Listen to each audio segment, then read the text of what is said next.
Again? Pressing in. For students out, please. Sorry, I'm not prepared. Yeah, come on down. You're up first.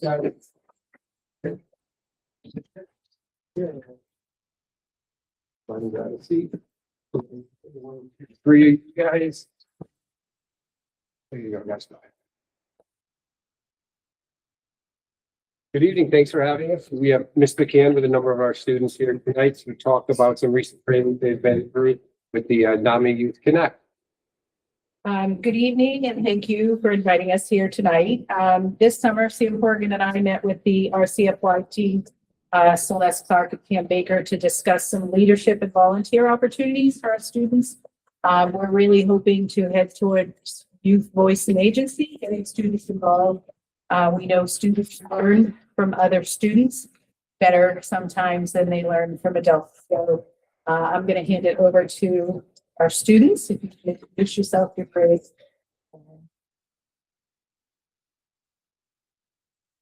Okay, I'm Riley Lloyd. I am a junior. My name's Matt Shaw. I'm a junior. I'm Mia. I'm a sophomore. Recently, we attended the NAMI New Hampshire Youth Educator Training Program, as well as earlier today, the Getting to the Y. All right. We funded the training. Exeter Hospital identified mental health issues as a glaring issue in the areas that they covered. Because of this, in 2024, the Exeter Hospital Board of Trustees approved a $20,000 grant to NAMI New Hampshire to collaborate with youth and adults in about suicide prevention at 3 different schools: Londonderry, Timberlane, and Marin High School. At the training, the students, staff, RCFY leaders that chose to attend spent 6 hours in a classroom environment with Ann Douglas, a NAMI trainer. During those 6 hours, we were introduced to all the resources and materials that we would use to teach other students about suicide prevention. So the activities included, we also did several activities, which included, we did like a game show, brainstorming, hot potato, and answering questions. Why we're doing this. The students who attended the training all had varying reasons why they attended it. Some attended because they had lost friends or family members to suicide, or others attended because they were spotting changes in people's routines that could lead to suicide. And we want to do this so that everyone is aware of suicide and how to get help. We plan to gather students during RAM and health classes to sit them down for 75 minutes to teach them about suicide prevention and to teach them to spot out tendencies of suicide before it happens. Additionally, we hope to train up-and-coming youth leaders so that they will be able to teach students during their time in the school. Our goal is to spread awareness, education, and prevention knowledge to the overall community so that hopefully we lower suicide risk. Getting to the Y. At the Getting to the Y event today, we looked at a lot of statistics from the Youth Risk Behavior Survey that students take every 2 years. We learned about how to go through the data and what strengths and concerns within the numbers. That's pretty much it. We want to get out that suicide is something that really should be talked about, not joked about, which is why most of us attend these trainings. That's it. Does anyone have any questions? Questions, anyone? Go. I sent you a picture, Pete. Students. What was the biggest wow factor that you learned and that you didn't expect to statistically or whatever? Yeah, it was that suicide is considered a mental illness, basically. Like it's an expansion of depression and similar stuff. For me, it was that it's one of the top leading causes of teen deaths. I guess that it could affect really anyone. I mean, sometimes there really aren't a lot of warning signs. Like, you might think that someone that's depressed would be more likely to do it, but it could really just be about anyone is susceptible to it. I have a question. How were these schools chosen? Was that a result of the survey or did you enter into something? We applied for a grant through the hospital, so we were the 3 schools chosen that had applied for the grant.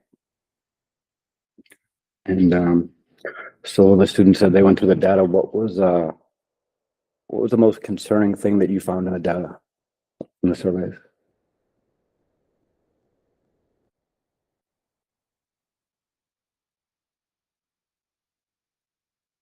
I mean, we looked at a lot of different things. One of the things that seemed alarming to me was how the drug rates are going higher for around our age group. I mean, the usage rate. One thing that jumped out to me is our students who feel that there's a trusted adult in the building has gone up. So the work we're doing is working, and that's a data point that shows it.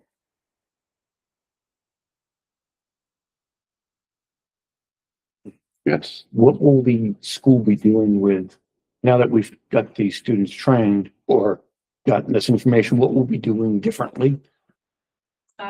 They were given resources that they will now do training for the students in the building. We just have to decide when. When and where? Yeah, so the health classes have offered to have them teach that unit in semester 2. And then we're putting a plan together of what it's gonna look like, whether it's 2 rounds or time frame or how we're gonna present it. But they're gonna do all of the presenting. The adults that volunteered as well are just to make sure they don't have any questions or running into any issues they can answer. Act like teachers. Yes. The data that you went through, was that like from this year's, the most recent years? Like how old was the responses data that you went through? Was The it, data was all from 2023. They didn't have access to the 2025 data yet. They're still compiling that. okay, I do know that RCFY has our last year's data, and that's where I got the data point for the trusted adults. So it is from last year's survey, okay, and it does compare from our school. So we have our school. Today, we work with the state on all the state data, which is a year behind us. okay. Awesome, thank you. And the suicide prevention hotline is?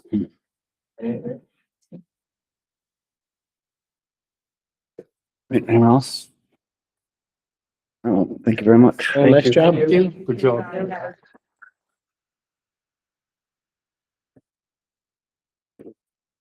Great. Open up public input. Anyone here for public input? All right, was that open? Student representative to the school board. I don't got much. There have been these little these sticky notes have been like kind of shaped into paper darts. I don't know if you guys have been aware about this, but they've been flinging it into the ceiling. And so like a week or 2 ago, the admin was playing like whack-a-mole with the bathrooms because they just kept on having to like shut them down to like fix them. So like the boys' bathroom upstairs would be closed, and so the only bathroom would be downstairs, and then they would vandalize that. So then only the upstairs would be available, and it was basically just playing whack-a-mole. But it didn't last too long. And girls soccer team won. About it. Not a very good raving review for the soccer team, Mr. Ledoux. What did they win? He said the semifinals? Oh. Right. Score? I heard it was 1-0. Good. Is that right? Against? Oh, thank you. Am I doing all right? And now they play Stevens Cardinals. Yes. Is that here? No, it's Bedford High School Saturday at 1 o'clock, I do believe. 3, sorry.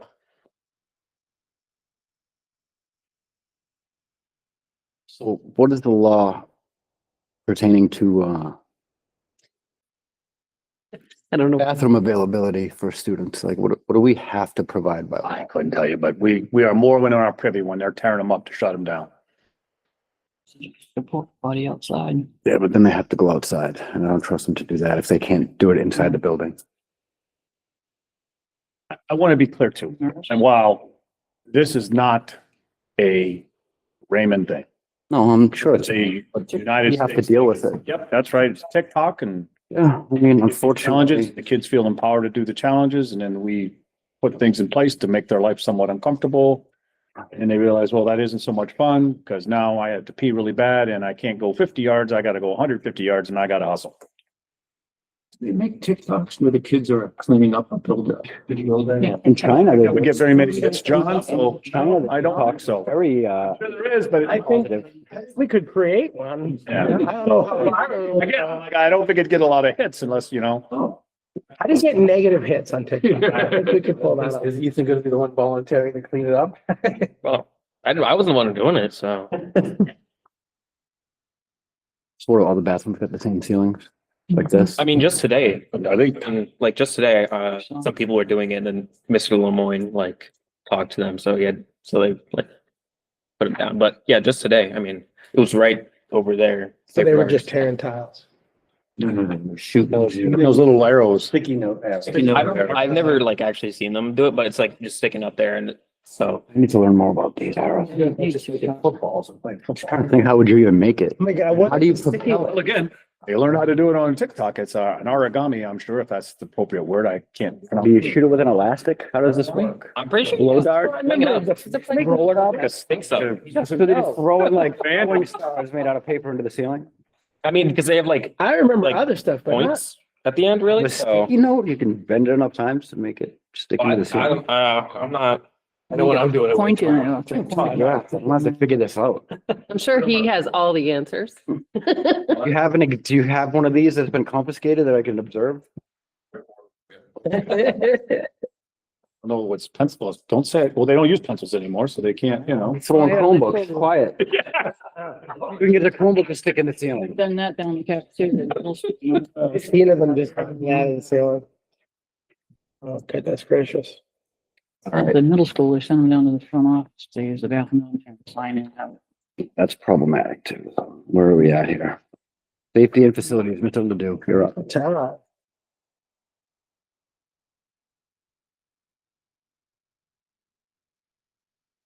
Alrighty, so. Real quick, the facility department completed the normal summer operations that we do. We deep clean all the buildings, we did the maintenance repair, which we always do with our staff. Everything went well there, there were no issues. We changed the program a little bit with getting the middle school done mostly first. Move all the summer activities to the air conditioned building, which works out really well for everybody.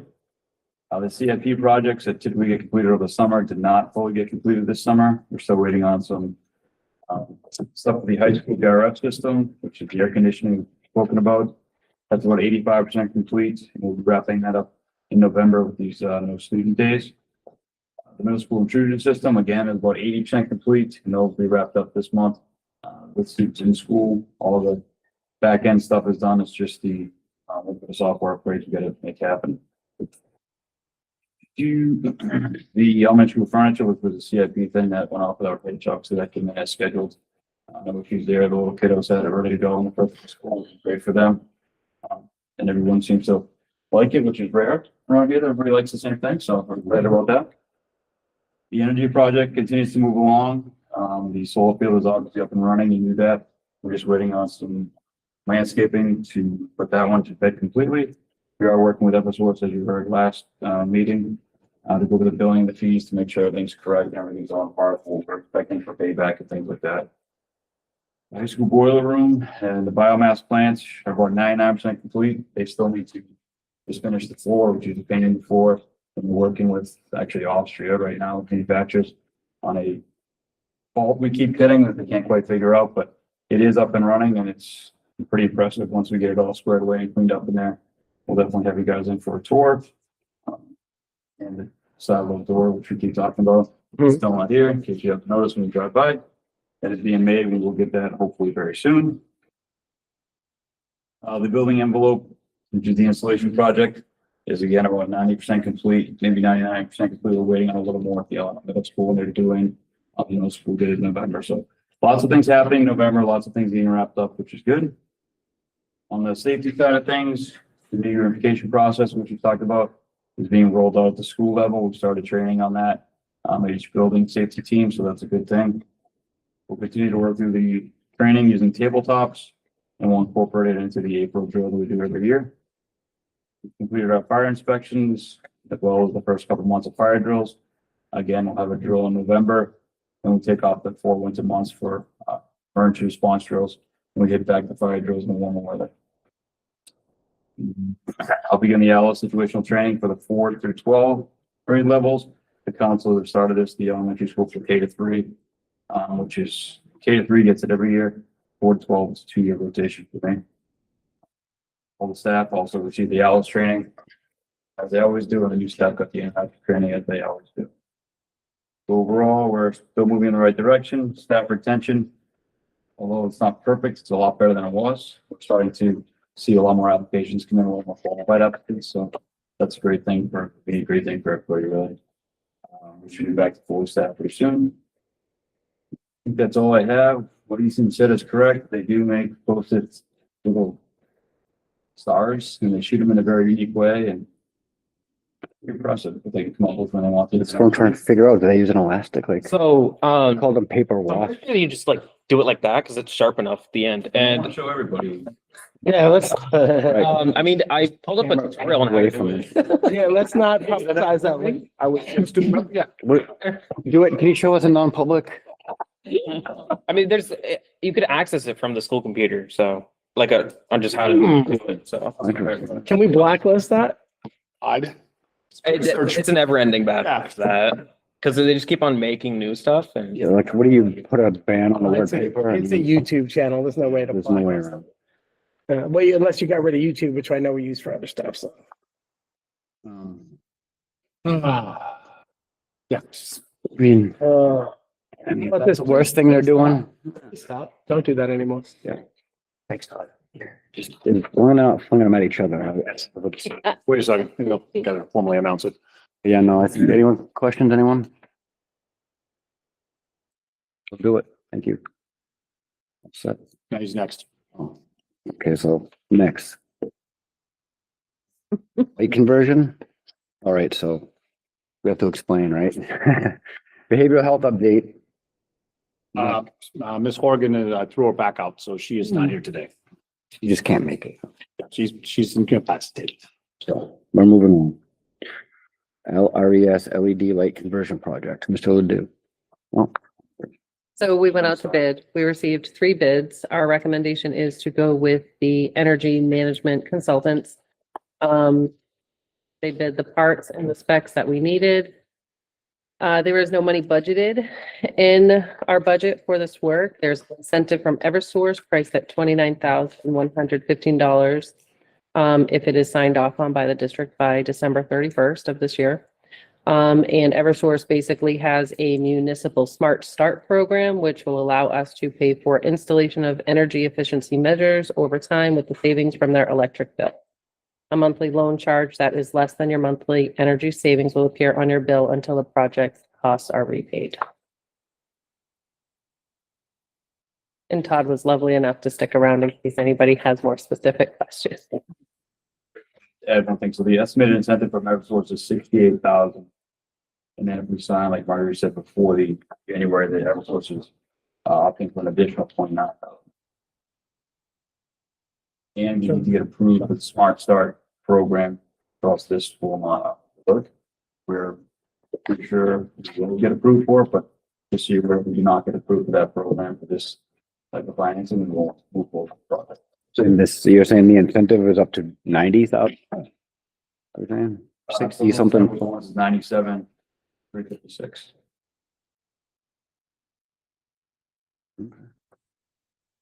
Any questions? Is that fixtures and bulbs, or is it just a bulb spot? It's these fixtures here. These fixtures, okay. It's the same fixtures you have here, on the same control program. That we did here. We have the other 2 schools as well. Thank you. Affinity was lower, is it, what's the logic behind not awarding them? They didn't meet the bid spec that we asked for. Potentially why they were a little bit. Joe. It's the estimated payback for, I know the last paperwork that we have, I haven't seen that. Sure. So I'll explain to you this way. They came in at a 2.96 return on investment payback. With the additional incentive, it's 2.4 5 years. So paid back in under 3 years. Correct.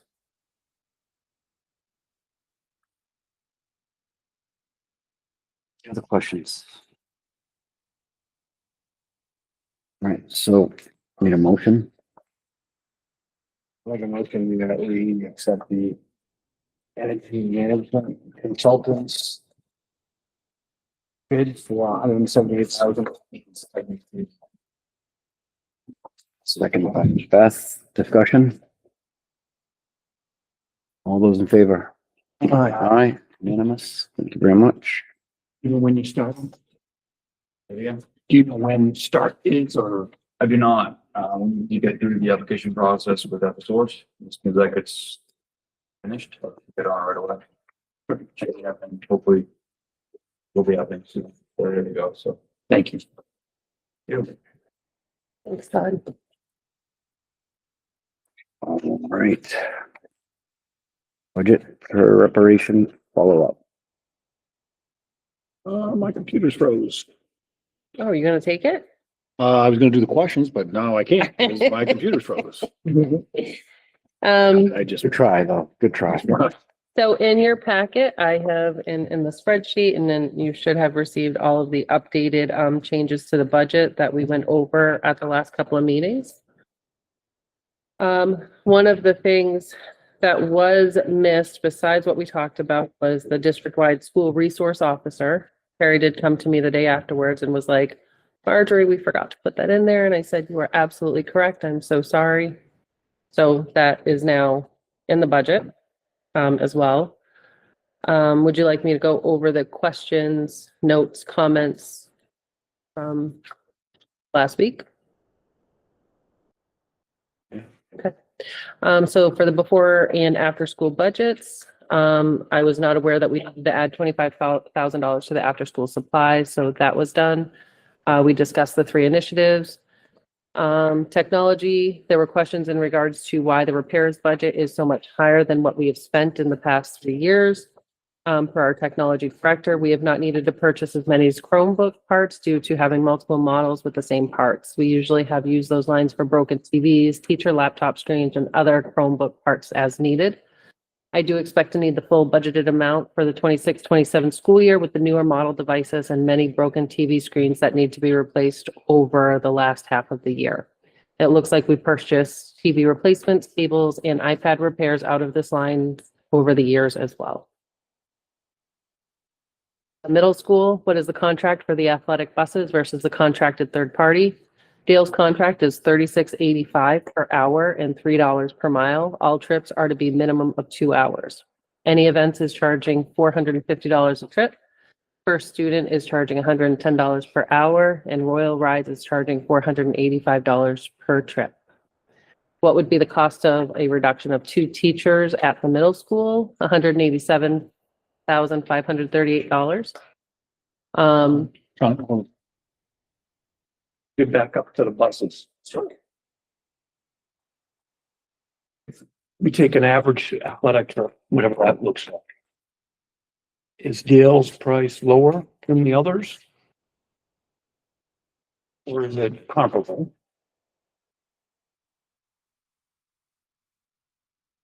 No, because I don't know, I don't have the average athletic transportation trip. I am going to assume, and I know Jeremy and I have had conversations, that Dale is typically the cheapest out of all of them. It's just we can't get them. No, I understand. I just trying to understand. Because what we had talked about was, well, any events, for example, is $450 per trip. Royal Rides is $485 a trip. And is that price, I'm assuming that is significantly higher than Dales, because they're not going for hours upon hours usually. Yeah, and we're gonna go with the cheapest one You and know what I mean, though, is we're trying to get middle school, this has started because of middle school conversation. Yes. About how much we're gonna allocate in the budget. And I'm just trying to understand how much more it would cost us to provide athletic transportation for middle school. And I know we talked about it, that right now we can't get it regardless of the price. Is that fair to say? correct. So I'm just trying to understand how much is the number that would get us an athletic bus trip for middle school. Would you like me to ask Jeremy just to basically ballpark? If we had transportation for every event at the middle school, how much it would actually cost us?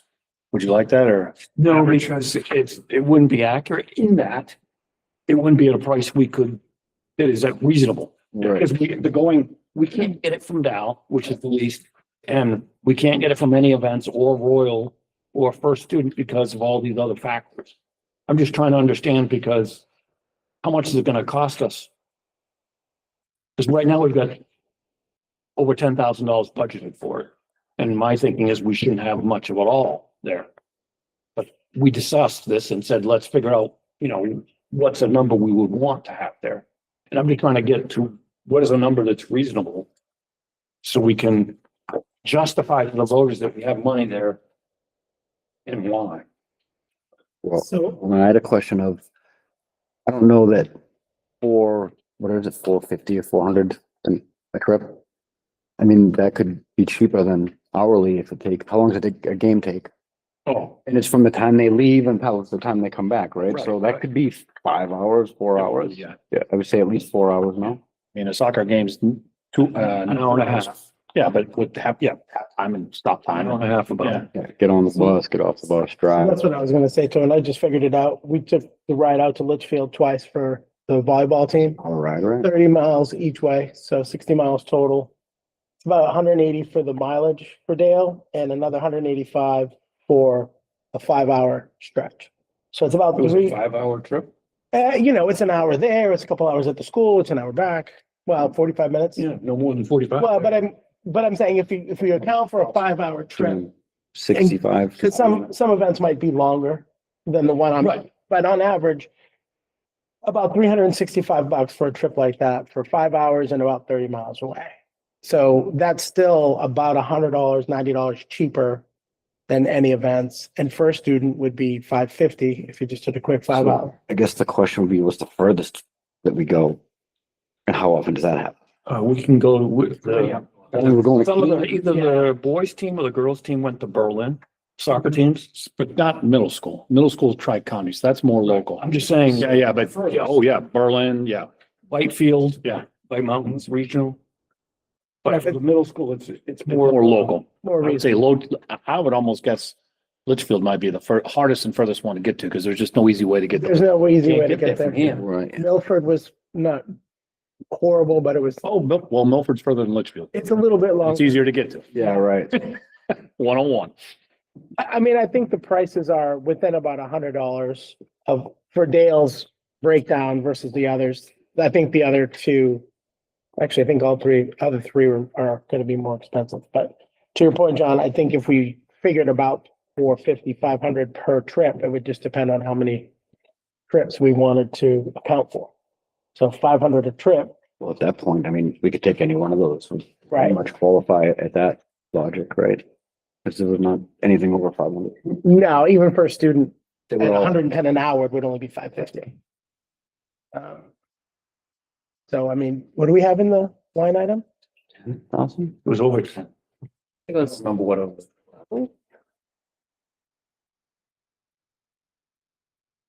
I mean, that's only 20 trips at 10,000 for 500 a trip, 12 12,000. for athletic. So I'm looking at the history too. I did the same analysis that you did, Steve. I came up 4 hours, 50 miles, like $300, just as like kind of an average. Because I figure some will be less, some will be more, but the history that we have in this line, 2022, we spent $200. 2023, we spent $600. 2024, Those are old years where. Yep, $834.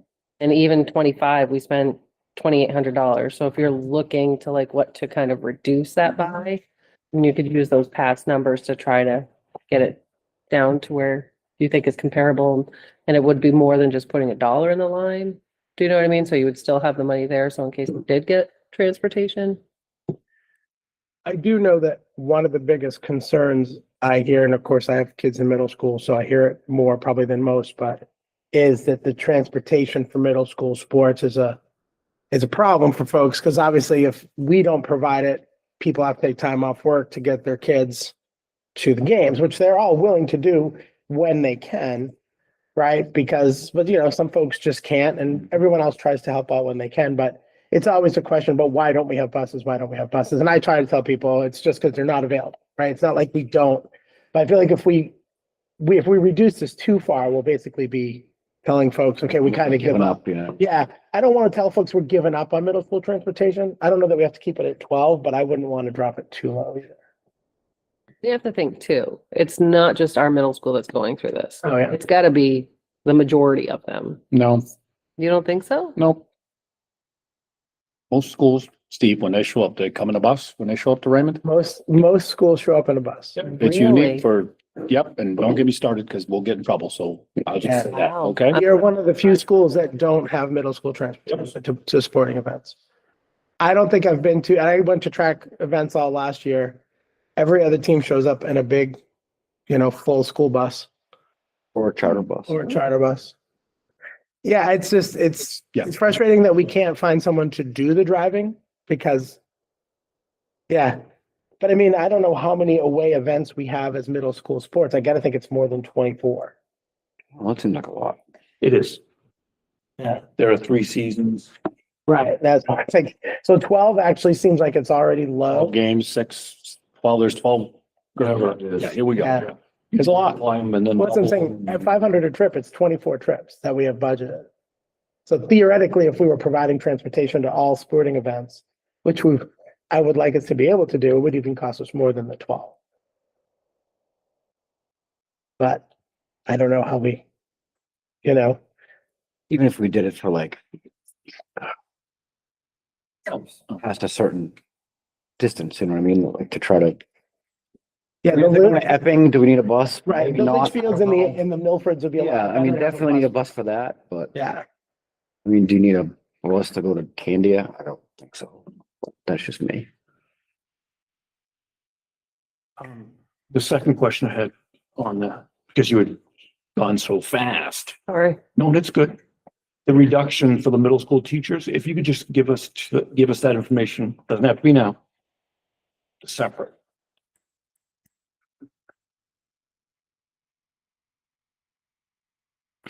Do you understand what I'm saying? No.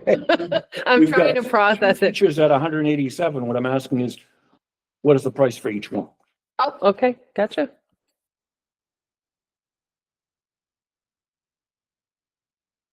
Thank you. You're welcome. Anything else? That's it on that so far. Right? Curriculum, create a warrant article for curriculum / iReady, which I believe is on the agenda for tonight. Misunderstood? No, It's maybe. a warrant article for school building. Well, yes. Okay. We're drafting We it. can It will draft be it. coming. If not really a question. Do you want to draft it or not, you know? Right, that's the question is, Yeah. do we want to pursue? Because there were 2 discussions. One was CRF for it. Every 5 years, you put in, say, $25,000 in your bill, and then you get 125 and you've got it for 5 years. Or the other discussion was putting it in the budget. But then I don't know what you do with it because you can't, or you're paying it off. And could we do that? Yeah, I mean, we could pay yearly, absolutely. Because I think that's what we talked about when reading and math comes up. Instead of having that big bill every 5 years, just, how much does it cost every year? And we just renew it every year. And then it's in the budget. So I think Or the diagnostic, the curriculum, the reading curriculum and math curriculum, and we could do that with diagnostic. we could. So now it's just a matter of What you what's got. the board want to do with CRF or operating. All right. We'll have to figure that out. Another open question. Ponder.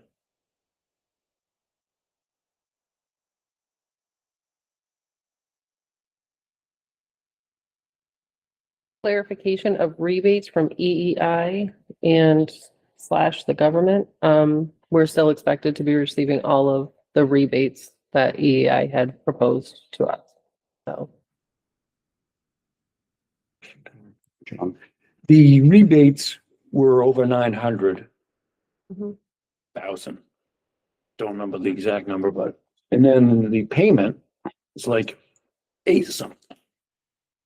So in essence, we know we have expected revenue. yes. So didn't know how that was gonna work until probably a couple weeks ago. So basically, the municipal leasing company, because I've never been through that process before, I submitted them the latest invoice from EEI, so then I turn it over to them and then they pay EEI. So when I submitted the last invoice, they don't have enough money in that loan to cover that last invoice. So then I was kind of like, because EEI accounted for the rebate. So now I'm like, so how am I supposed to pay EEI now if I don't have any more money with the leasing company and it's the rebates? So now we're going to get the rebate first, and then I have to turn that money over to EEI as opposed to it just going to EEI straight. Right, but that won't happen until 27, right? I don't know when that's going to happen. That's I think it could Formed it. actually happen now because EEI is going to want their money. That doesn't mean we're gonna get it. No, I mean, we can't tell anybody what to do. I guess I'm confused because that's why the third year of the lease payment is the 860. It's because that's when I thought we were expected to get. So there's two. There's the boiler and then there's the solar. Right. So I believe the $500,000 one is for the boiler. No, which is solar. For the solar. Boiler's 400,000. I remember to put my sheet in here. Instead Instead of leaving it on my desk because we were working on it. Solar budget, 588,779. What's that number back? Huh? I like that number better. Yeah, so I believe that's the solar budget, which is Right. the one we'll be getting for the fiscal year 26, 27. That's the one. And then a biomass boiler with the LP backup, that projected rebate is $410,000. So they're doing the paperwork for that, but the money's going to come to us. And then when we get that money, that's when I have to turn it over to pay EEI for the remainder of our work. That is not covered by the lease. I know, John. Confused now. Yeah, because it's sounding like we've got this 800 and something $1,000 payment in June 14th, 2027. Do we have to pay that and give them the grant, the grant money that we're getting, or the rebates, whatever you're talking about? That doesn't make sense. Well, that is the payment, right? So one of them is applied towards the payment when we get that rebate. Okay, Second one, the second rebate, first rebate, whatever it is the money that EEI accounted for, that they're not gonna get the money from the leasing company. So once we get that money, we turn it over to them to pay off our. So they financed it, but didn't get all of the cash, expecting the rebates. Correct. Well, I had a health insurance company that I went to see a doctor. I paid, they would send me the payment and then I would send it to him for some strange reason, but it sounds like that kind of situation. Whatever reason. Joey. Joe. Joe got confused, I think. No, she explained it. Okay. It's very confusing. Like I went to Terry panicking when they told me that there wasn't enough money there. And I'm like, what do you mean? And I went to Terry and Terry's the Get one your that had to resume, sit I'm me getting mine down. together. We're gonna be looking. I was like, oh my gosh, this project is going to haunt me for the rest of my life. I'm so done with it. And he had to set me straight. And I was like, okay, you're right. Cause I was in a full out panic. So, sorry, just so the payment is 8 something. Right? And the rebates are 9 something. I don't remember what, If you get all of them, so But with the expectation is we're getting the rebates. So they did their financing, didn't get enough money from the financing company, knowing that the rebates were coming. So we're gonna hand them the rebates. Correct. So my question is, if the payments 8 something and the rebates do actually all come in at over 9 something, I assume we're still getting the cream on top, if you will. That if there's, say it's 800 and 900, just for easy math, if we owe them 8 and we get 9, we still get to keep the other 100,000 in rebates. Or does that still go to them? Yes, because there's additional potential rebates that we could get Okay. that we're not even accounting for right now. It just sounded like you were saying we have to give them every rebate that comes No, in. no, no, No. no. Okay, It's So- like a double payment. that's why, I'm like, wait, what? So if you look at our lease payment schedule, right, it's going from 258,060 to 846,839. The difference of that is And that's $588,771, full rebate. which is the solar budget rebate budget. Okay. So those two cancel each other out. The one that we're working with Tax Savers, I believe it is through EEI, they're the ones that are helping us file for the biomass boiler with the LP backup. And my intention is to receive that money this year. And then once we receive it, it gets turned over to them. Because we still owe them money that's not covered by the municipal leasing company. Because we only finance so much. We did not finance that additional 410. Makes sense. I'm looking at you. I just, yeah, not the way I understood it. Okay. Okay. Me either, hence my panic. So, As long as it all zeros. Anything else? All right. Anything else? Yeah, don't worry about it. That's where we're saving money. what I do when I sit at my desk, I just go off. Then we said we were gonna have a discussion in regards to First Light at some point. List of school board dues. We have New Hampshire School Board Association for $6,000. NHSTA for 110, school board trainings at NHSBA for 300, NESDEC fees $2,000, expenses for admin meetings $250, and retirement gifts of 300. NHSTA, what is that? And what are we getting from them? School Transportation Association. We ain't get us. Getting, I'll keep it PG. I don't think we're getting anything for that, so why are we even paying?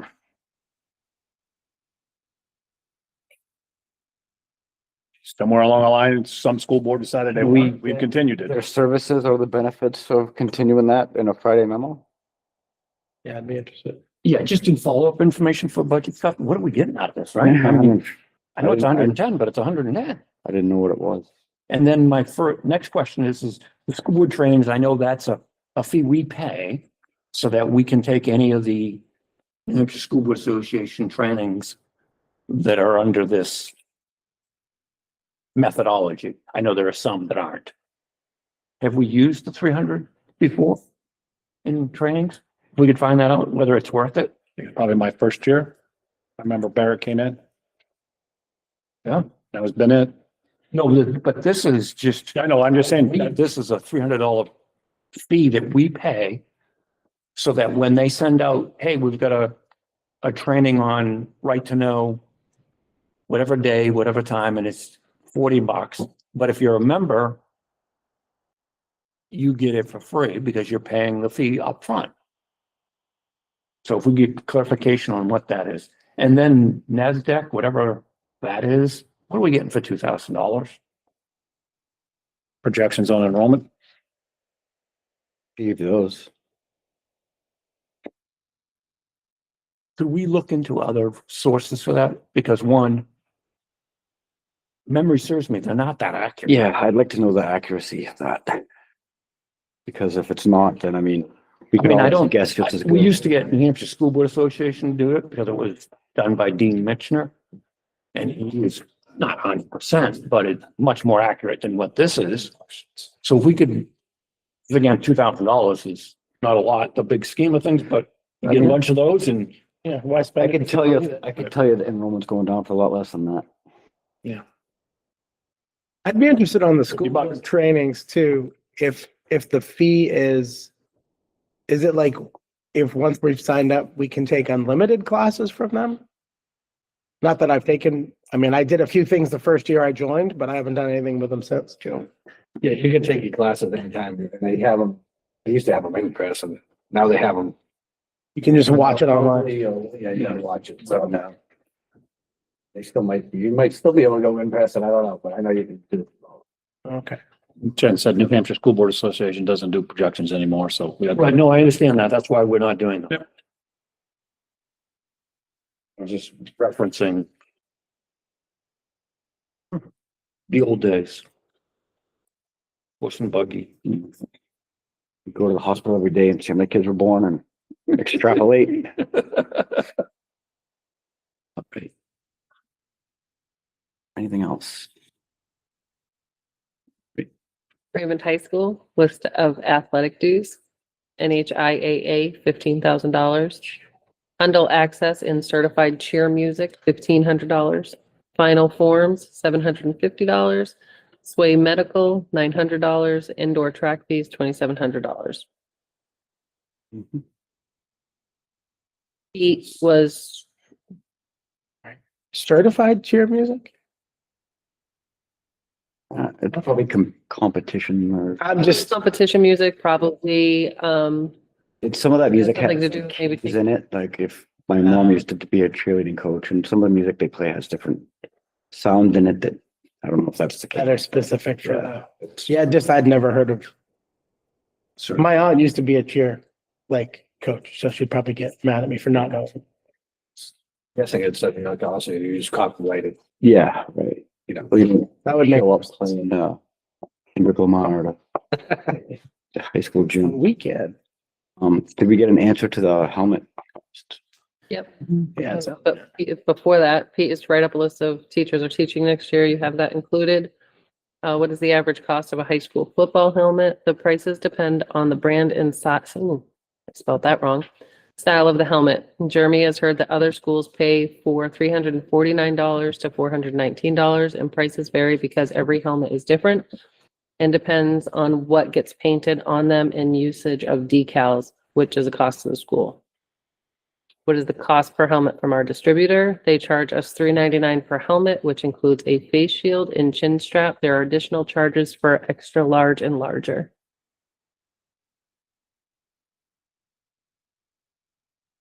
You pay $200 to paint it. Or to get the logo on it. So what did we have for a cost per, what did we have in there? 400. I think it was 600. 6. Okay. I have questions about, the teacher schedules for classes. I'll email them to you, Tara. Yeah, did Pete get that to you? Is that it? We've got it the backup. Okay, It's just that, for example, they've got some class, a section, for example, listed without any students. And then they have a section where they've got 2 teachers teaching one section and some other things that are mysterious. So I'll email those questions to you. Like that one, leave me out of it. I don't think, I wouldn't know I don't what to think we do.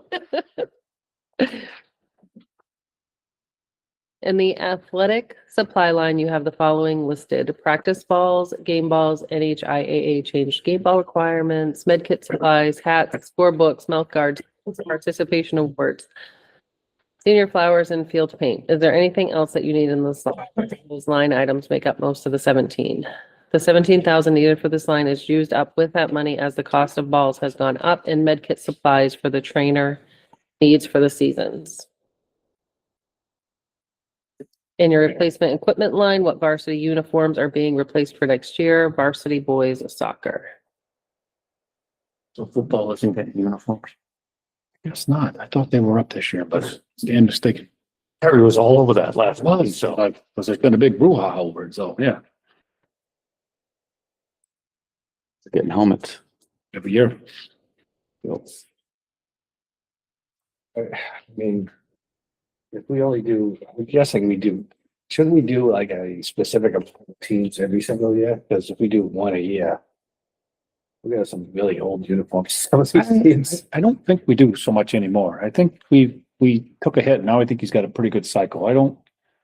No coach is complaining. There's no, I remember when I first got here, holy smokes. Yeah, I remember we replaced a few. Yeah, so I think that we've used some surplus funds to make some purchases. I think we're in a much better spot. I know for the volleyball team, somebody got creative with old soccer jerseys. Again, too, you can use, some of them, they can be used for two things, but They had a soccer ball on them, so they took a cricket machine and created volleyballs and put it over the soccer ball. See this? so. And they're nice jerseys, but it worked. Yeah, I mean, I just want to make sure we're not getting to the place we were before. oh, It's been years no, since I agree. we're doing Well, it's been more. years since anything had been replaced, so yeah. Everyone just brings their own green shirt to the football game. Spray paint. Yeah. Why do we have 4 number 6s? I do have a question. Are they not? Depends on if they're upside down. I think we talked last year during track season because the track team needed a pop-up, and I know that the boosters came through and bought us a pop-up tent. Bought some too. We have more than enough tents now. People Okay. are buying tents left and right. And that's just the example in my brain, because I know we talked about it, but is there anything else like that our teams are lacking that are maybe not immediately obvious or hugely expensive, like helmets and that we could use so that our teams aren't, standing in the rain or under 90-degree heat? We have, I think, 2 pop-up tents. We've had, Playing football, standing. I think some individual teams, parents have bought their own. I mean, girls soccer got their own. A parent bought them one, a very nice one, so they have their own.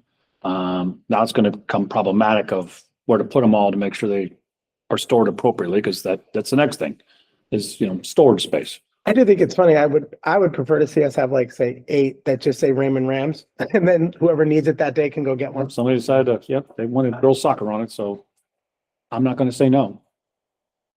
I was just curious. Yeah. Well, can we budget, new hands for the ram suit?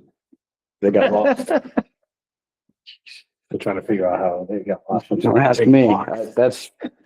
Somebody's from 3 buildings. It's real easy for something to get dropped, misplaced and lost. Here's how I do it. I take off the hands and the feet. I understand, Joe. Have you walked around here? I can show you the lost and found box. Go to the middle main school. suit goes in next and the head Yeah. goes right on top. I could draw that illustrated on the side of the box. All right, next. What do we got? Excuse me. So you asked for more, data platforms, for MTSS. So Branching Minds, quote from spring 2024.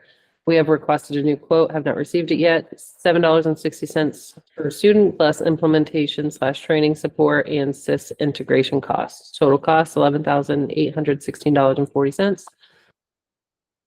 EduClimber is a quote from November 2025, $9.20 per student plus implementation, training support, and SIS integration costs. Total cost $14,920.98. EDIA quote from October 2025, $16 per student plus implementation, training support, and SIS integration costs. Total cost $18,765.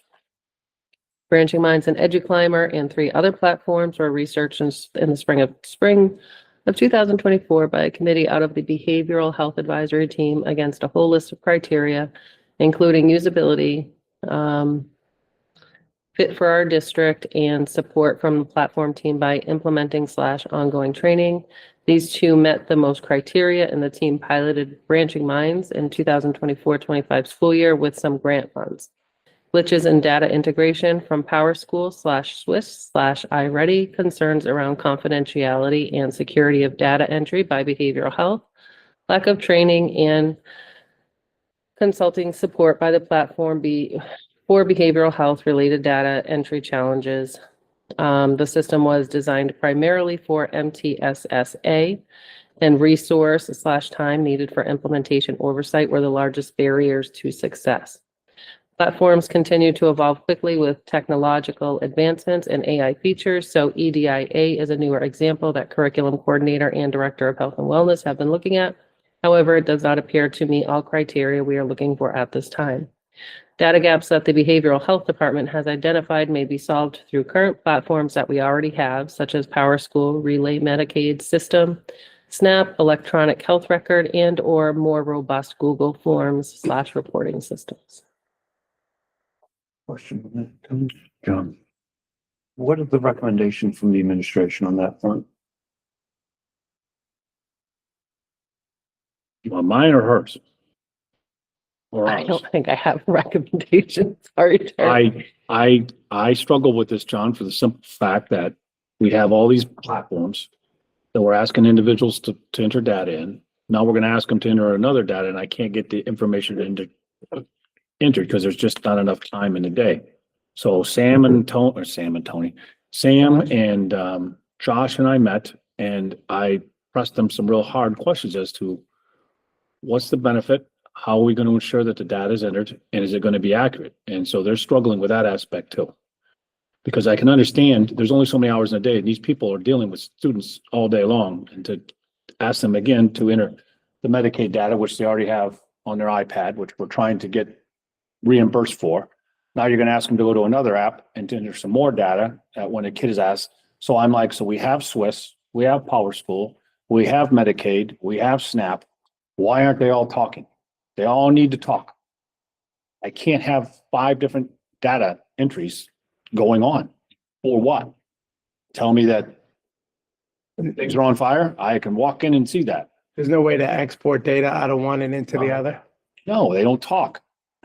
That would be great because that was the problem with Branching Minds. Oh, it was supposed to talk to PowerSchool, but there were glitches. So I don't want to make a recommendation and spend any money until I'm 100% sure that we can utilize it effectively, and I'm going to get the bang for my buck.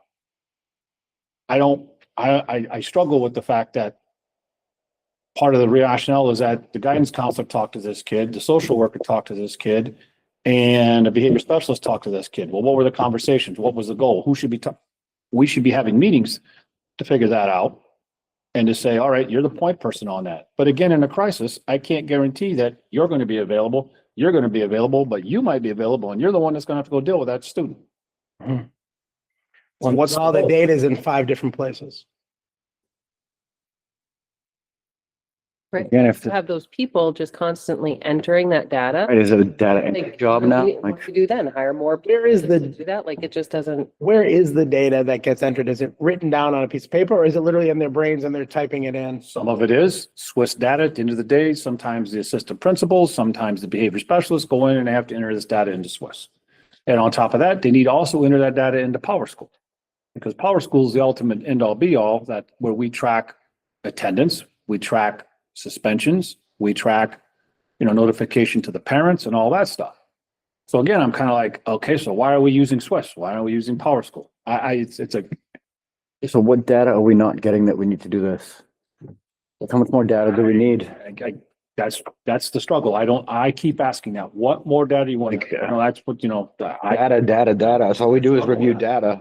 Not anything wrong with it, but like, how much more do we need? Yeah, what's the critical mass? When do we start to apply it? And I mean, as I said to someone, I said, someone was talking and I said, I can walk into 3rd grade because I've been in this district long enough. And I can say that those 6 kids, when they were in kindergarten, were a problem. 4 of them now are no longer tier 3. They're borderline tier 2, tier 1. I'm not saying they're perfect. Every once in a while they have a little hiccup, but they're pretty much in class every day long. I still have 2 that need a lot of attention. So you're telling me it's working that I went from 6 to 2. And those 2, I don't want to be mean, they might be some issues, it'd be great that if everyone was perfect. We also know that when I was in school and you were in school, we had some kids that didn't necessarily behave all the time. And I look at the principals and I said, when I get to that point, I don't need you anymore. But we are making progress. So I think, you got to take that tier 2 and tier 3 and start looking at, I can walk in with the naked eye and say, we're having success. So, are those kids still on the list? Absolutely. Are we still gathering data on them? Absolutely. Because we also don't want them to revert back. We want to make sure that the things we put in place are still effective. And eventually, over time, they are not needed as much, but they're still needed. That kid still, when they're starting to feel that way, they need to be able to go to that trusted individual and have that conversation or that break or that magic elixir that student needs to get back on track. So I do struggle, you know. And I think that's some people's, their analytical mind needs that, all that data. And I'm like, well, I love data, but it can only take you so far. I mean, Yeah. and again, if people are spending a lot of time entering data and it's taken away from them doing what they have to do, and then they might not put the effort into entering the data that they should because they're tired of doing it or they have to do it 5 different times. I just feel like there's a such thing as too much data. we gather the data on the reading and we gather the, you know, and I always like, it's valuable. But we can't focus on the data along. I need an intervention that's put in place for that student. If they're having issues with sight words, well, all right, what program can we use? Whether it's Wilson, whether it's, at the time, I can't remember, but we have a program specific that helps students make progress. All right, you have the data, let's go. And we come back in 6 weeks. And if we haven't seen any gains or growth for that student, we need to try another intervention. And if we haven't seen any gains or growth, we need to try the intervention. Behavior is a little bit more different. It's not a magic program. It's, you know, consistency, changing plans, staying on top of it. That student gaining trust, having a home to, you know, informing them, making sure that we're. Joe. What are you watching over there?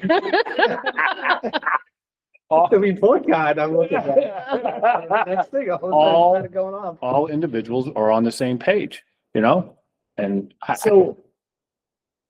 and Sam could probably speak to this more than I can. I know that whatever we buy, it better talk to everything and it better bring everything together so that I'm not entering it in 5 different spots.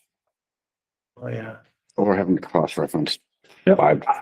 Even if at this point, I'll take 2, then 5. And that's problematic. And, you know, Steve, you know, somebody's going to develop a program. They're going to sell it. And then someone else is going to buy it because the uses wore out. They've made their $1 million. Yeah. And they've moved on to the next shiny object to sell someone to get it to work.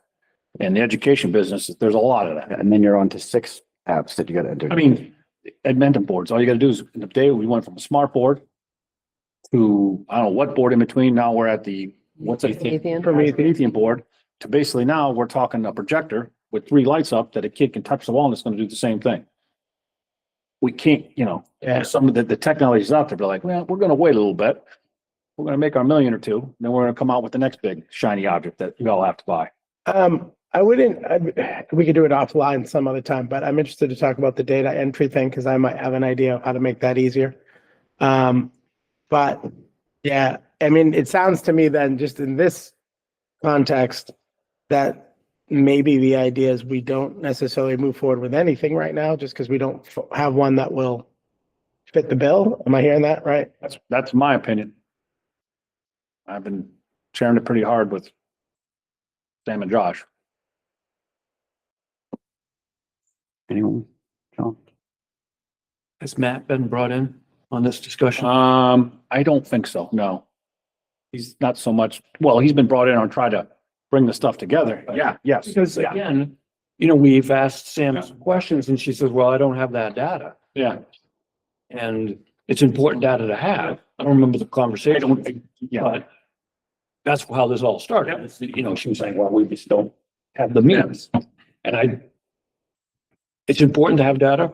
Tony's right. You have too much, it becomes overwhelming and you get flooded with it, but you got to balance that with the right amount. Yep. So that we can make the right decisions for us as a district. And I just want to make sure if we need to spend 15,000, yeah. then I could get behind that, but if we don't need it because we have what we need, I'm all for that too.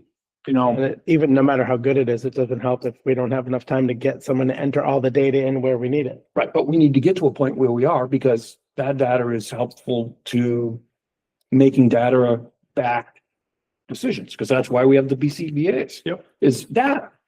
That's what they use. and they do. Yeah.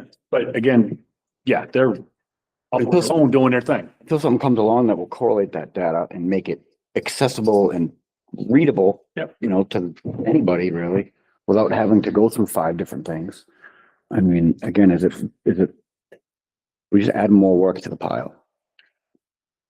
Yeah, that's my, I don't have the manpower.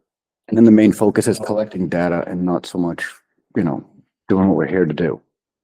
Yeah. Like, okay, we get it, data is important, but that can't be our primary objective, obtaining data. Mhm. We still have a job to do. We gotta teach kids and move forward. So, not Power School. What's our main source of? Power School. It's the Power School? Okay, I have something that didn't sound right in my head. And all of these programs we're looking at are data that Power School can't. We'll talk to Swiss. Swiss is probably the second most popular data gathering thing that we have. So we use Power School, and I guess the direction of my question. And do what Swiss does by taking that stuff and doing the tier 1, tier 2, and tier 3 kids. So we can enter all that data in there and it calculates.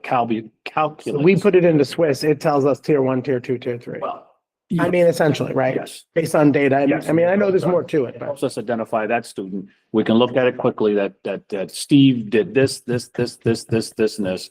These are the interventions we did. This is the consequence we gave. Are we seeing any positive, are we seeing any difference in their behavior? No. All right. So then we need to try something different. but that's coming up. I guess my question really is it maybe not something that makes Swiss top Power School, but maybe some other new third thing that can do everything we need it to do? Because maybe looking to integrate software that we have is not the right direction because none of them work together, but there might be one that does get us 95% of the data points we want, and it's one system rather than trying to hobble 2 or 3 systems together. I don't know if they've looked for one new one, but I would be interested in finding out more about that because I guess I'm in the middle because I think the data is very important, but if we spend more time entering it than we do using it, then it's useless. But I have a hard time thinking there isn't a program out there that can collect all of the data points we need. Not Alma, Oh, no. no. No. No. Not whatever that was. I was just asking because that's what we use in my district. Yeah. That's the one that's supported by the state. And so been a lot of hiccups with that. So another thing too, that Power School does that Jen uses it for is all of the state reporting data that we have to do. And it's massive. And it does it all for us. Well, it does. And Alma is the one that the state is trying to get everyone to go to, but then there's hiccups with that too. Well, anytime the state gets involved, things run. Yeah, it's like it's, and so, We're here to help you. Mhm. I think teachers would revolt if we said all of a sudden we were done with Power School. And the grading and the competencies and all the work that we've put into that platform to ensure that a teacher can go in and click. These are the competencies I'm measuring. Here's the grades and boom, we're off and running. We'd have to start from ground zero again. And don't tell me that you're gonna be able to take everything in Power School and just plug it in and almost just gonna convert it. It never works. Now, we got everybody on board with Power School and everybody's doing it Oh, yeah. properly and Yeah. everything they're supposed to. Yeah, do. I mean, 100%, no. Well, But I have not heard, no one has complained to me. When the union comes and talks to me, they don't complain about Power School. Can we get some information about what actually is missing? Well, that's what I've got written down here. I want to know specifically. I don't want no generalities. Yeah. I want to know exactly. Are there 5 data points that we don't? I don't know. Yeah, that's what I mean. Is it 5 or 50 even? Go back through your reports that you shared with the board, and when you said we don't have the appropriate data, I want to know exactly what it is. Yeah. we're using the software that we have with full capabilities. I mean, Oh, I would assume yes, but I also, I don't think we use, again, Power School, you can add on to it, you pay some more money and you can get an add-on, you get an add-on. like So anything I've else. asked, is this something we can use? Can you pay for the money? How much is it? But again, I don't, what is it we're trying to find? It's just the fact that people are having conversations about kids, those happen in SIP meetings, and I'm generalizing, so please. But yeah, And again, do we not have the data because we don't have the time for everyone to enter? Oh, That gets that part of yeah, it. because that's why we decided to go and a different method with Medicaid. Because we were struggling finding the time to get the data from to get it into a system that it could work. Because it was antiquated, and so now we spent some money, people walk around with a iPad, they click a few buttons, and hopefully it's working. Anything else? Moving on. More budget stuff. think that's all I had. Right, any questions, anyone? Yeah, I just have, we have our meeting, the next meeting we have for budget is November 12th. Will we have, state revenue by then, the revenues? No, it's not released until the 15th. So would it make sense, more sense to meet our regular meeting the 19th to go over budget stuff? Because that's when we'll have revenues and know what it's truly gonna cost us. We are meeting on the 19th. It'd be a budget meeting and not a regular meeting. So, It would be in addition to, just like we did tonight, is my thinking. It's just because, again, how do we know what we're gonna, what's the revenue stream? How can we make a budget decision without knowing the revenue stream? I agree. for a regular meeting? Tonight, 12 and the So we just wanna, Because we just wanna swap those? No, what I'm saying is eliminate the 12th Mhm. and have A light agenda. meeting the Wait. 19th, Oh, I see. So you're talking, because you get a then we Wednesday off. have all the information we would need. Yeah, advanced, yeah. You just, That you one. just incentivized Tony saying a Wednesday. You got off. Wednesday office? Deal, I've been doing meetings every night, so. Yeah, Beam. Does that work? Works well. Does that work for you, Marjorie? Doesn't matter to me. Oh, God, here we go. All right, take that off the. Wait, we had a budget meeting for next week? Yeah. Yes, It's a good thing we're not doing it now, because You're the one that said, you were the one that put it out there. Yeah, the other one is in it. yeah, I never actually made it in. That's good. So wait, is this going on Thursday? Thank you. No. I could have made it. I just. Yeah, but there's a Thursday, it says Thursday, November 13th 13th. is building committee. Oh, what did I just see? Budget committee. Did I just make that up? Is that Tuesday? No, that's. Yeah, no, I must have Tuesdays and just, Thursdays. Two Never building mind. committees. All right, not able to read. Wednesday off. So nothing next week, and then 19th we'll do budget. We'll keep a light agenda for a regular meeting. Focus on that budget. Tony, you might. Now we don't have to have an agenda meeting. Committee, because I try to have the budget committee stuff to them the Friday before Thanksgiving. No, I just think I saw the B in building committee and saw the budget because. You know, Sounds right. been a long week. That's where are we now? Yeah, are we done with budget? Yeah, no other questions or comments? School new refurbishment CRF warrant article. Do this one, you want me to do it? I'll do it. So I think the presentation, Joe brought this up, creating a CRF to start collecting money for a new or refurbished elementary building, and we had some questions to Gordon. I'll read the questions and answers. Does that work, or how do you want to do that? Want me to read through them? Sure. Okay. I'll play the part of Terry if you want to play Gordon. Okay, all right, speak. Get your Gordon voice ready. Would it be one article to establish and fund for this first year, or if we establish it separately this way, even if it's not funded, it would at least be established?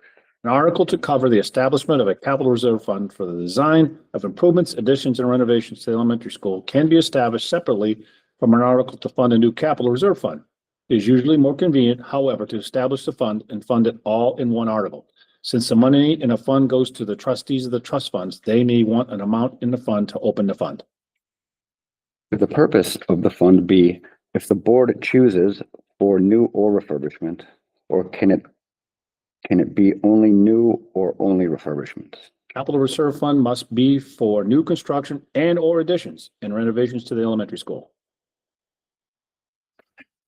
I almost went off script for a second. I was gonna ask, but I'll wait till the end. Yeah, what's the difference between refurbishment and renovations?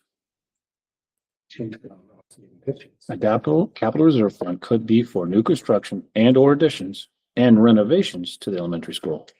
So what's The the difference? the school and choose for new or refurbished. I think it doesn't really matter. I think Gordon got a little, just chose the word there. It's interchangeable. Yeah, Refurbish and renovation, I would think, yeah. I would assume. that's pretty much a good Never- synonym. Okay. Yeah. If we could just get confirmation, I You got that? would tend to agree with you, but Did we, sorry, just before we go too far, did we say that this would be just for the elementary school, or did we, I thought we talked about. I think there might be some more questions down there that might. Oh, okay, I'll wait and, see, I said, I told you I should have waited.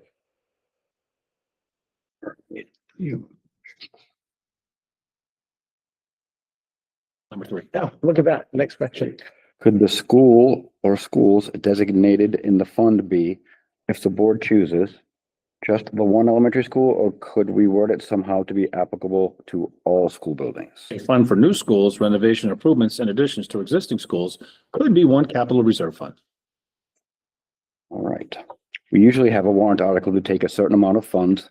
This upcoming warrant, it will be 450,000. Surplus funds to go toward our maintenance CRF. If we also have a warrant article to fund the new CRF from surplus funds, how does that work? Does one take precedent over the other if we don't have enough surplus for both? If there's more than one article to take money from surplus and assign it to a capital reserve fund, the Department of Revenue and Administration will continue to fund the articles from surplus in the order in which they appear in the school district's warrant ballot until the total amount of the surplus has been expended.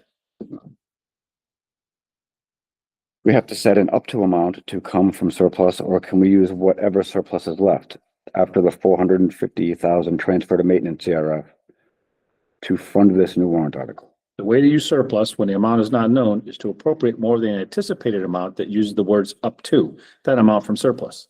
Then the DRA will allocate all of the surplus up the amount stated into the capital reserve fund. Is there a way to have perpetual approval, or would funding from surplus need to go to the voters each year? No, there's no way to have perpetual approval without subsequent votes by the district meeting to appropriate money to a capital reserve fund. The only way to fund capital reserve funds is to have a special warrant article in the warrant that is approved by the voters, is by the voters consider. Oh, I think you had a typo there. But you did a smash up job on that. The only thing that was missing, I think, is a little suspenseful. Yeah. Music in between. That's what, I knew there was something. Gotta work on the chemistry. Okay. But outstanding. Thank you. So would the board like us to construct a warrant article for this capital reserve fund? Before I spend $1,000 with Gordon, I would like to know if we want to move forward with that. So I'm gonna do this backwards from how we usually do it. I'm gonna make a motion that we have administration go ahead and have a warrant article drafted up for a capital reserve fund that would be on the more general side, not specific to one school. For the purpose of, For the purposes of, I will get all the words, new construction and or additions or renovations to the school buildings. second by Joe, discussion? I'm just, let me get clarity on that. As I talk this out, is a renovation considered a repair? So we have a CRF for repair. I would think a repair or something would have to be broken or outdated or end of life. So I'm just, work with me, a boiler, we decide that we have a we have a. Unless it's broken, I wouldn't call that a repair. Oh. It'd be an upgrade, That would be a upgrade.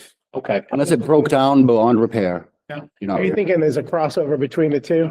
what I'm wondering is refurbishment, is there a certain percentage of the original, whatever it is, need to be intact? I don't know. You want to have a CRF where you're now saying, oh, we're gonna refurbish the rug here, and then we're gonna do over there. That way. I'll do what you want and we'll get Gordon to look at it and he'll, Yeah, however the wording, I was trying to make sure I said everything that he said. and I just thought about it more, I'm sorry. The concern I have is that I think we're better off being specific with with it being LRES. And the reason I say that is I'm not even sure where I want to go with it.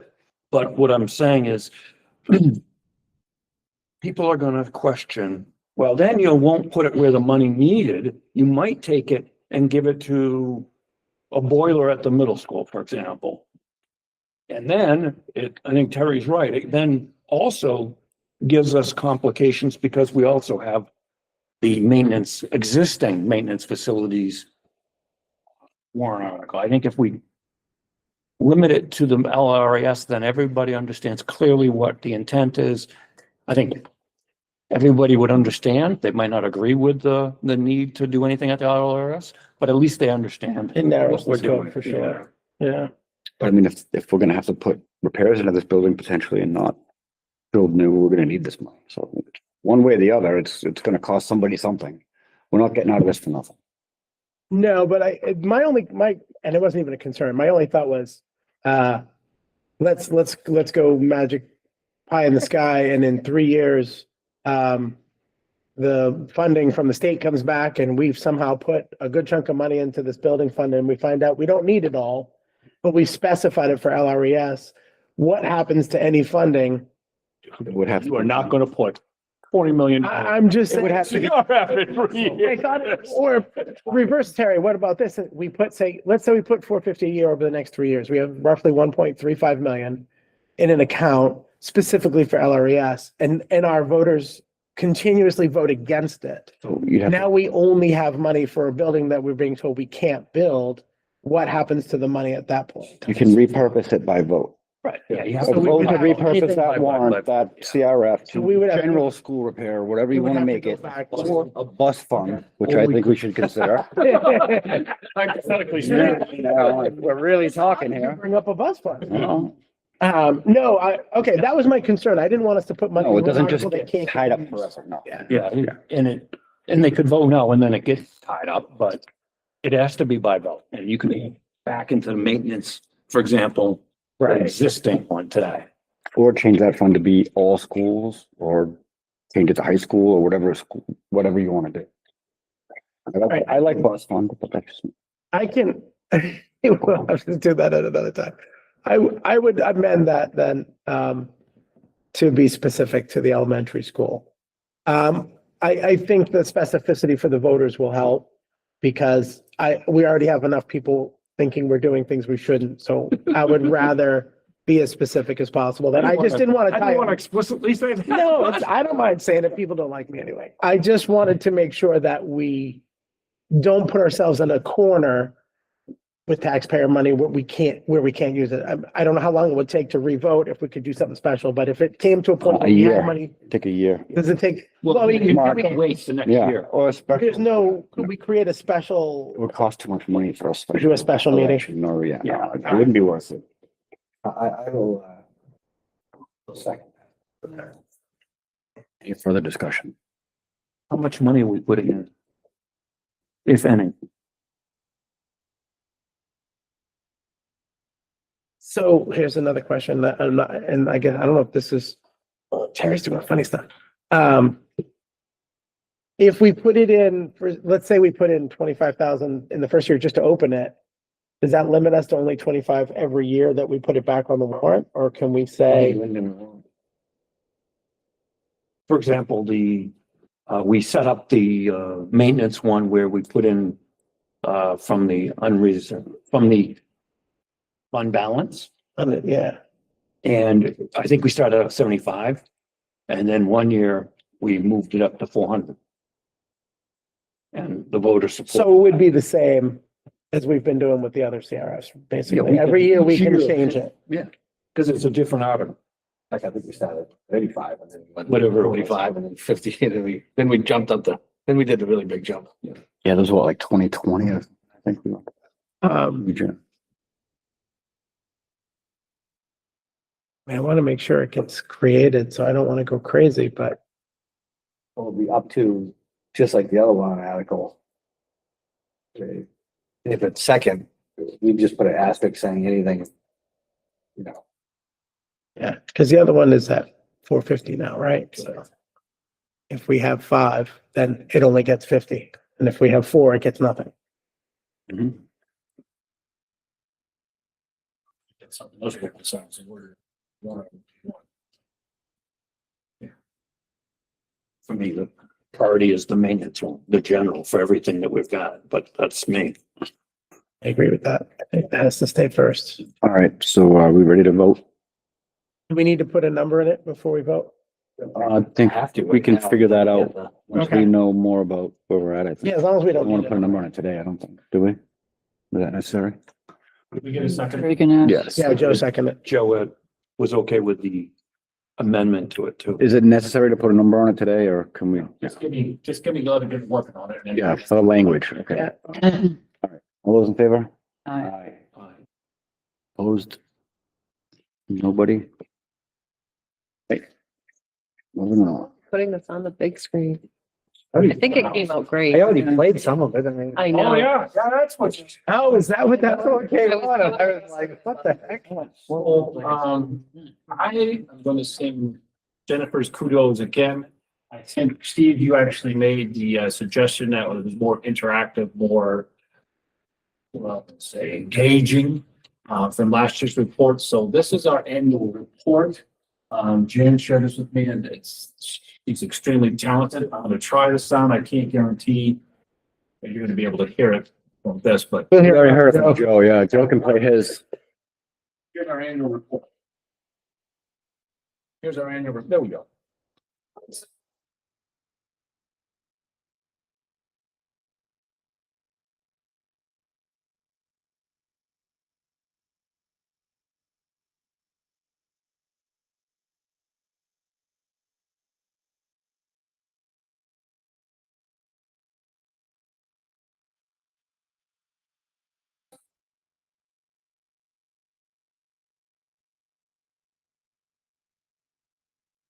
Are you advancing? It's doing it. Okay.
Jeez, I was on someone, I didn't touch that. Man.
All the assessment data.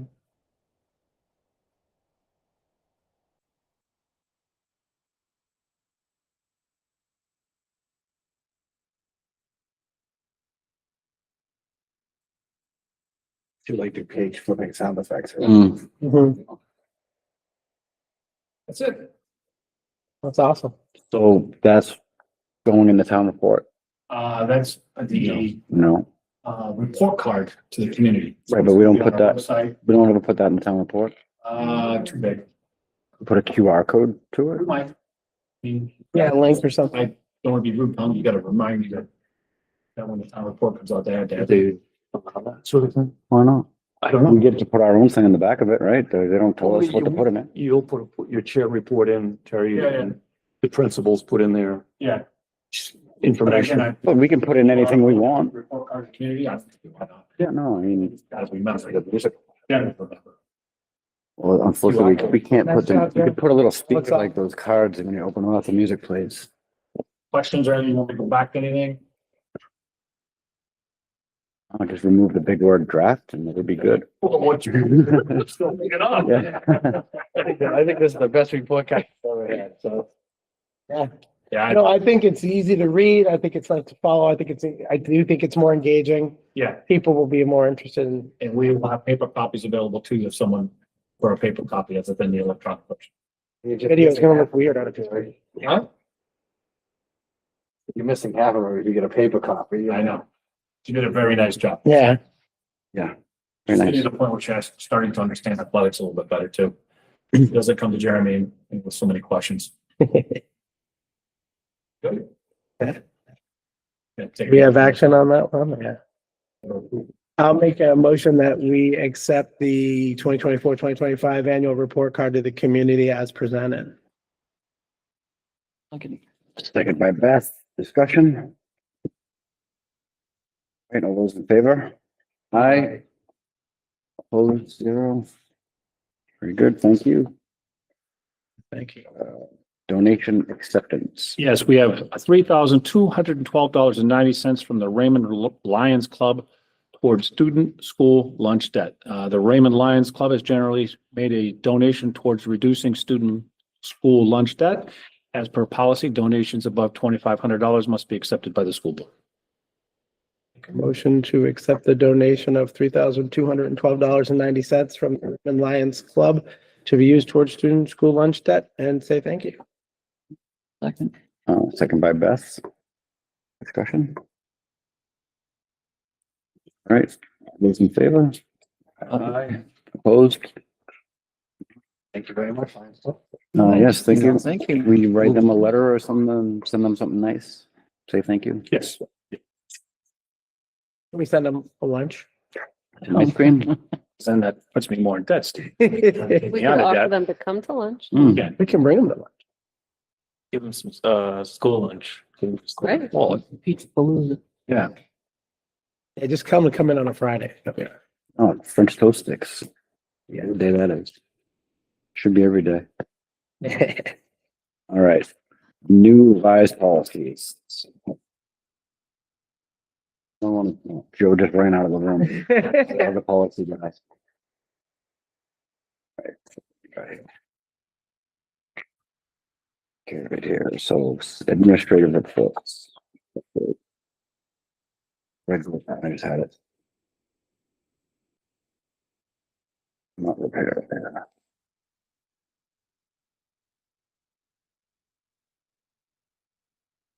Just had it. There it is, right there. Sorry. Okay. All right, so this is the first reading. Requested some changes here. Change this mostly in writing. Anyone else want to cover this here? No? So monthly, we'll get these reports in writing and those will be put in the minutes, I'm assuming, or posted on the website for, Monthly and writing student enrollment financial reports. Those currently are in a board packet once a month. Right? and we have in-person quarterly reports. Those are what basically happens now. Yep. iReady data, discipline data, highlights, all that stuff that they presented, which they currently present quarterly now and trimesterly. Right. So yeah, that did. One would just be, what do we do normally, quarterly? Well, what the proposal was from, Right, but normally now we That- we do quarterly. I think we do trimesterly. So Pete basically skips one, High school. but his data is supposed to line up with Right. Tom's and Amy's. So now Pete would come in every quarter, do his, so he would do 4. And, Right. Tom and Amy, which You wouldn't have to Trimesters. or skip or add. he would do right when his data stopped. That's what he would present on. Okay, so. And then annually, that's nothing changed there, right? No. And that's in Question I have writing. is class size. Why do we need that when we have any student enrollment done every month? We get that, John, I was just on there and I didn't take it off when. Yeah, I would just suggest, I mean, it's. I know we don't get it right now, but I don't want anybody thinking they have to. We typically, well, that's, Typically, we talk class size when budgets come out and then. But we get it every. Yeah, but I mean, I'm sorry, yeah, that, every month. yeah. Yeah, it's part of the. During the school year. all right, and then, the police reports Those are in the Friday memo. Yep. And, the department heads. So now we're adding in, That's when we do a written report to the school board following the blow schedule with one report in person to the school board. The School board decide in August before the start of the school, what report from the directors will be in person. Principals will present person on the quarters, RHS and trimesters, LRAS and, middle school. I know we can't, oh, sorry, go ahead. It's kind of a layout of what we're doing now. And through that, when a written report and then the board will decide in August, which one of these on this sheet right here, this graph would be in person. It's my understanding we can't force people to come in and present. I mean, you probably could, but we can't. Right? Can, but Department heads? No. Yeah.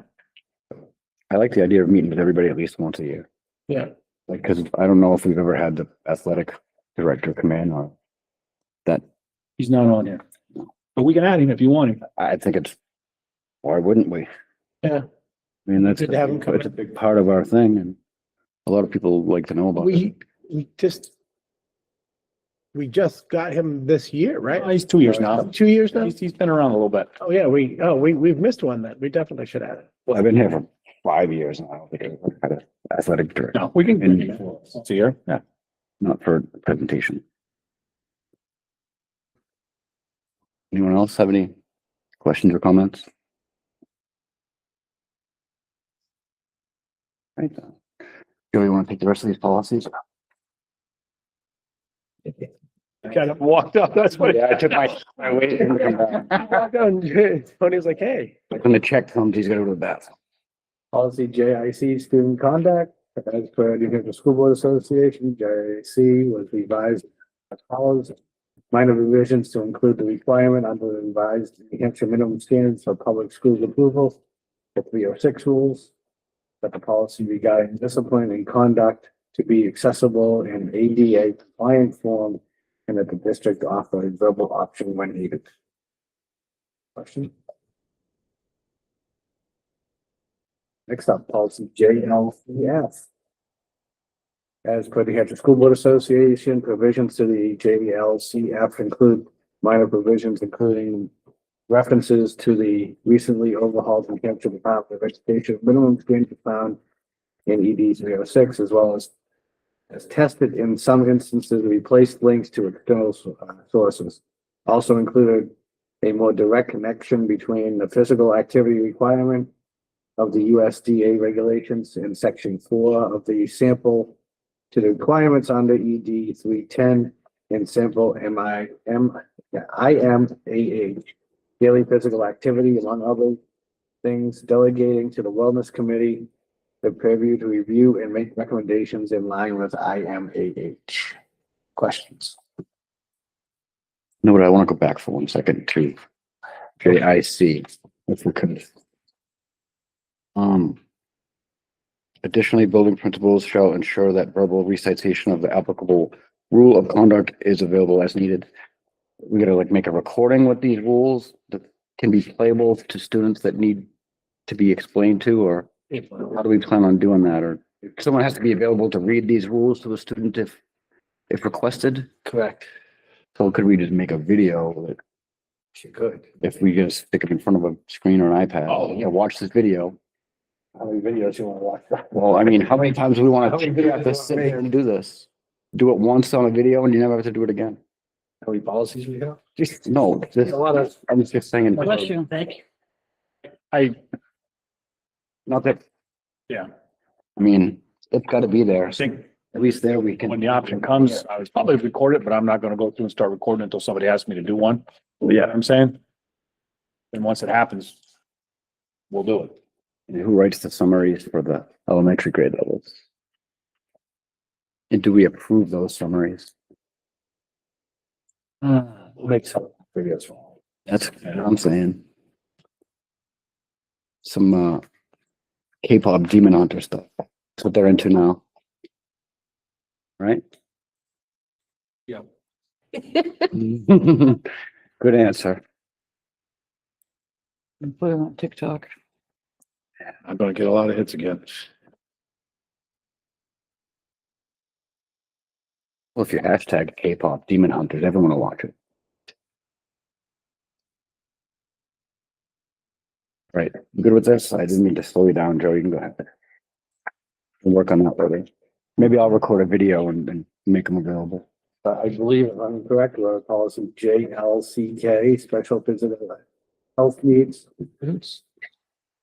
As per New Hampshire School Board Association, JLCK was revised to include change of title, reflect the amendments and recoding of minimum standards found in the Hampshire Department of Education at 306, specifically the requirement at 306 .04B15 that schools have policy addressing physical and emotional health needs of students. The deleted language was based upon old 306 rules, which new language intended to offer more substance or at least examples as to measure to achievement of the objects. We already do most of this stuff anyway, right? Like almost all of it. Pretty close. Policy JLIA, supervision of students. As per the Hampshire School Board Association, JLIA was revised to include references to the detention of school property found, or definitions of school property found in the revised minimum standards to the Education Administration 306-.04B2.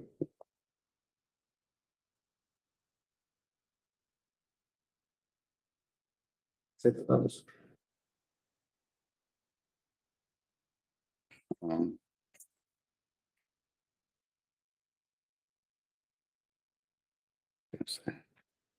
Health screenings, it says on JLCK.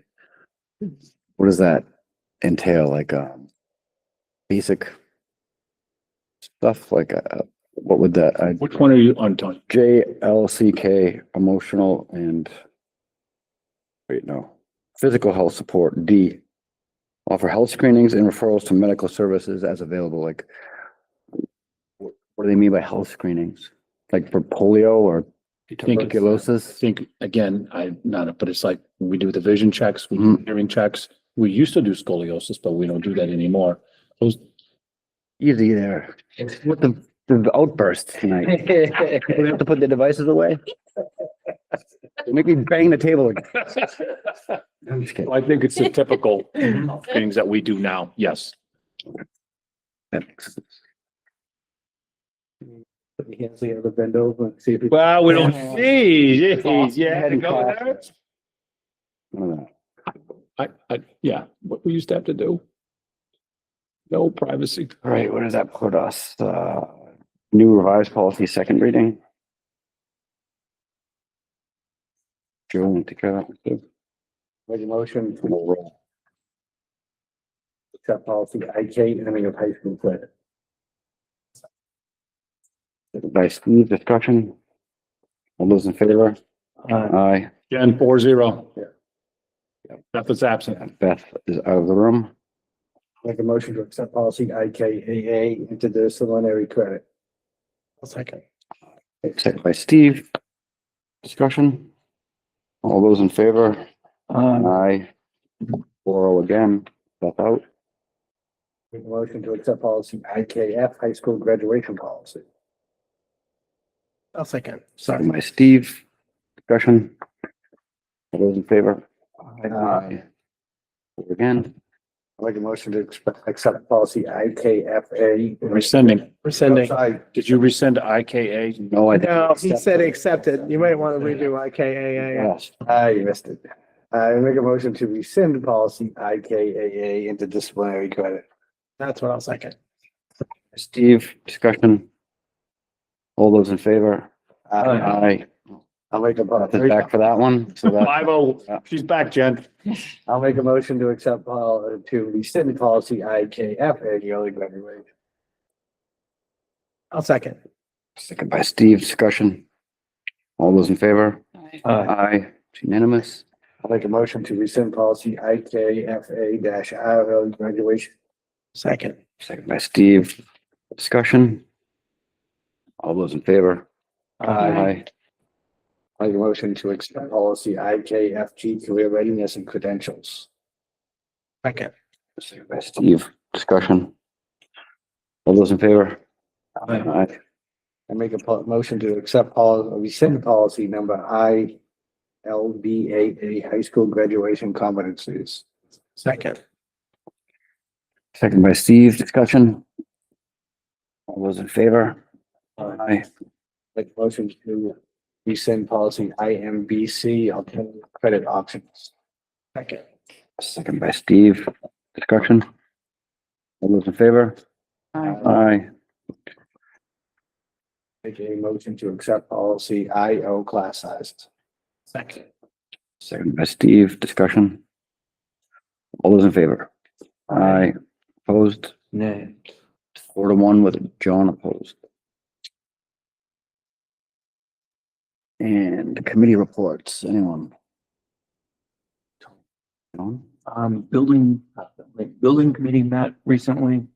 We met with the architects. We had gone 2 weeks going over education specifications for the elementary school. And we relayed that information to the architects. Now they're working on that information. We've got a couple meetings this month coming up. Next up, budget committee met last night. We had budgets for the town, I think, through September, I think, and ours through September. We also got a report from the CIP member that was there, part of the budget committee that talked about the police station tour. And it hasn't changed much. It's still tight. Tight. Yeah. And I think we're trying to figure out if we're gonna be meeting the week of the 17th, I think. Or if it's gonna be after that. And then, the last thing I have is strategic planning. Tony and I went to that. We did some wordsmithing and some additions and subtractions, and we'll be, I'm assuming, having that come before the board soon. That's it for me. I've sent something out about CIP, trying to do the annual report in 25 closeout. Didn't mention a meeting, so I don't know when we're gonna be meeting, but he wanted us to look at some stuff before the. Every day. What you been? He mentioned that the last few, they haven't had a quorum, and we haven't had a quorum. Did you take pictures on the field trips like we did on the report card? Take pictures of the committee going to all the different buildings. I didn't take no. No, we should That have. would've been I nice, wasn't that there would've for been the, nice. For the, East Police Station, because I was there for the last one, like John said. Yeah, you'd have to go through one at a time. You couldn't all go in at once anyway. It'd be a fire hazard. You gentlemen been in the police station? No comment. Been in every door up. All you have to do is go in the Both front entrances. vestibule. It's pretty much the whole You know? thing, right? Gotta go through the back door too. You get escorted through the back door. Is there be a little story or something? you Here's, can- here's the closet where the detectives work out of, 2 seats, and that's about it. And the other closet that is the female officer's locker room. Yeah, it's tight over there. Superintendent's report. We are closing out the fall sports season and we have 2 teams who are remaining. Actually, you know what? We had a very successful year. I know the volleyball team won 1 game in the playoffs. The soccer team is actually in the state finals. Congratulations to Todd and the girls. I went to the game last night. A very exciting overtime victory. They dominated, I would say, 80 to 90% of that game, but it was nerve wracking that we just couldn't get the ball in the goal. And 2 minutes in overtime, they scored. So I think they play Saturday at 3. Again, that game is in Bedford. The boys have a first round playoff game in Mosquina. I think that's at 1. Muskoma, I'm sorry. Yeah, and, I apologize to parents. I have no control over when these games are played. I know they're trying to get me to move them. You know, Jeremy's made some phone calls. The No power in NHIA this. thing, right? I'm out. If the football game was here, I could have a little more say, but I have no power. I think they're less likely to budge than. And you know what? It sounds silly. It's a nice problem to have, you know? I don't think we've had that problem too long in the past where we have conflicting. On Wednesday, we are having a formal dedication to the honor wall. So we have some veterans coming in. We're gonna have a little ribbon cutting ceremony on Wednesday. Still trying to get a few typos fixed on the wall. I never thought the decals or the stickers with the names on them would be as problematic as it is, but it has been problematic trying to get them made. And now I gotta get them fixed, so. No good deed, Terry. No, good. fat finger hit 2 Ps twice when you hit one, and now I'm trying to get fixed, but. Hopefully that, it's gonna come, and that's all I got. One thing I'd like to add is the cross-country team. We had, for the girls, we had Leah Unger, make the meet of champions for the second year in a row. And we had, 4 boys compete at, the division. Leah did too. So just kudos, mentioning the cross-country. Yeah, they Don't do want to great. lose sight. EAD starts coming to these meetings, he can start sharing a little bit more in the detail. I don't have all the details. Exactly. I want Yeah. all that information. Who's gonna be a nervous wreck for a second? Oh, The next week is a Kind month. of stuff you Yeah, wanna I'm sell? right in there. All right. Correspondence or other? Don't have anything. Nothing. Manifest signing. Payables tonight, $1,191,108.20. Payroll, $1,095,337.22 for a grand total of $2,286,445.42. They are all signed. Thank you. Very much. Approval of minutes. Make a motion, we approve the October 1st, 2025 public minutes. Second. Second by Steve, discussion. Oh. I was not here that night. Can I? You can motion. I can second it. Abstain. All right, all those in favor? Aye. Abstain. 4 yes with 1 abstention. Steve? Karen, what are we doing with the, non-public? I think.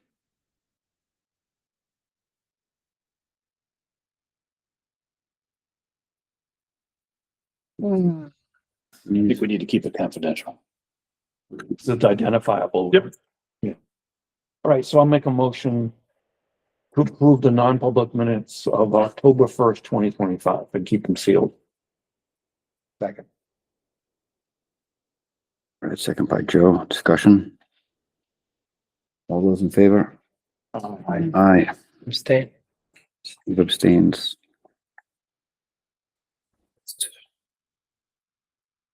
October 15th minutes. I'll make a motion to approve the October 15th, 2025 minutes as presented. Second. Right. Second by Steve, discussion. All those in favor? Aye. And I abstained as I was not there. Right. I'll make a motion to go into non-public session under RSA 91A, 3, Roman numeral 2, C and M. Second. All right, second by John, discussion. Steve, Yes. John? Yes. Myself, yes. Beth? Joe? Yes. Right. Thank you very much. You're not meaning you're not, Joe.